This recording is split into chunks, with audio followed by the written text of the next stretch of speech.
And he just sprinted up the steps and rushed at me.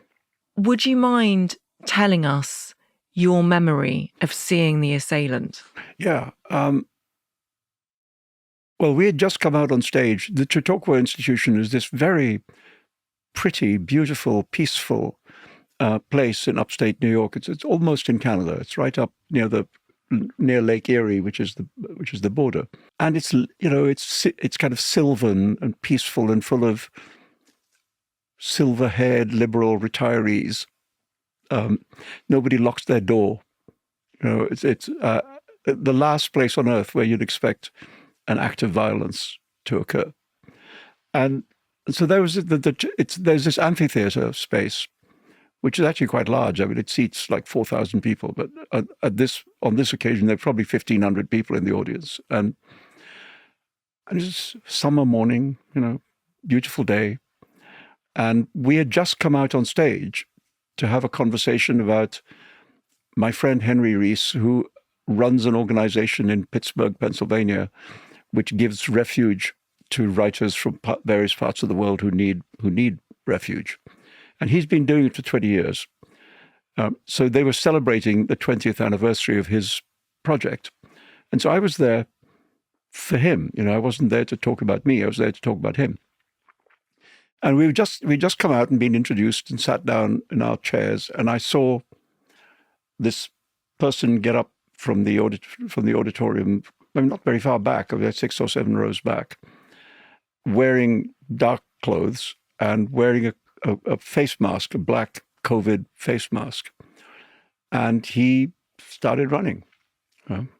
And he wasn't very far away, so it wasn't far to run. And I was on the right-hand side of the stage, and to my right, there was a small flight of like 4 steps down from the stage level to the audience level.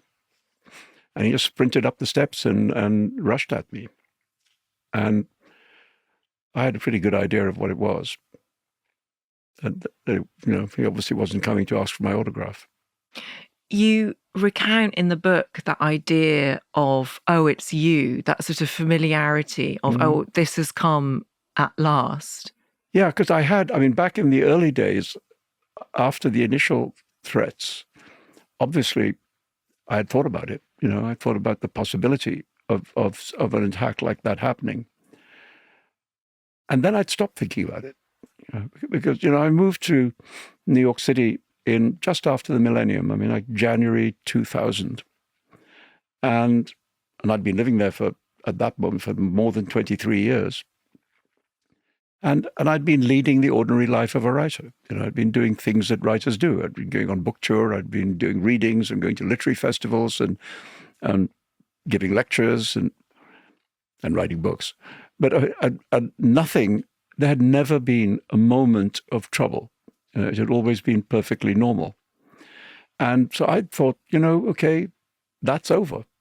That we live in a moment in which the subject changes very fast, And I thought, that's what's happened. That people have other things on their mind, and this particular thing is long gone. And then it wasn't. So you recount this thought process, and you also write that the thought of death you were quite matter-of-fact about, but you didn't feel pain, or at least you can't remember feeling the pain. Yeah, it's very strange that because, as part of the work of writing the book, I had to read about other people's witness evidence of what they saw and heard. And quite a lot of the people who were interviewed said that they'd heard me screaming with pain. Inside me, oddly, I had no experience of pain.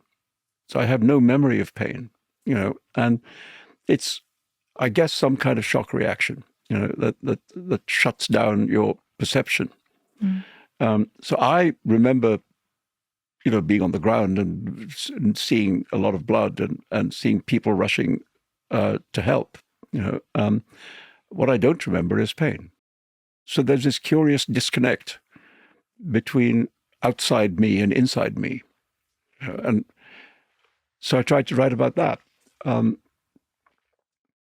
I've tried to make myself remember if there was a moment when I was aware of pain, but it somehow the brain has shut it out.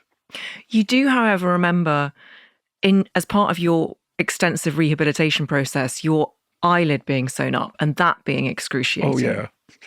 Yeah, no, later on. No, because what had happened was that the eye, after being injured, had swollen very badly. So for a long time, I couldn't close my eye, and so it had to be moisturized all the time because the tear ducts weren't working. And then what they said is when the swelling went down, they said if we stitch the eyelid shut, then the eye will be able to moisturize itself, and will allow it to heal. And I said, that sounds really painful. You don't even like putting contact lenses in? No, exactly. I'm very squeamish. I'm not good with pain. I said, that sounds really painful. And they said, no, there'll be a very powerful local anesthetic. And all I can say is either they lied or if that's how much it hurt with the anesthetic, I can only imagine how much it would have hurt without the anesthetic, because it was agonizing. Thank you for watching. Make sure to check out the full episode of How to Fail on your preferred podcast platform, and also be sure to follow us on social media for the latest updates.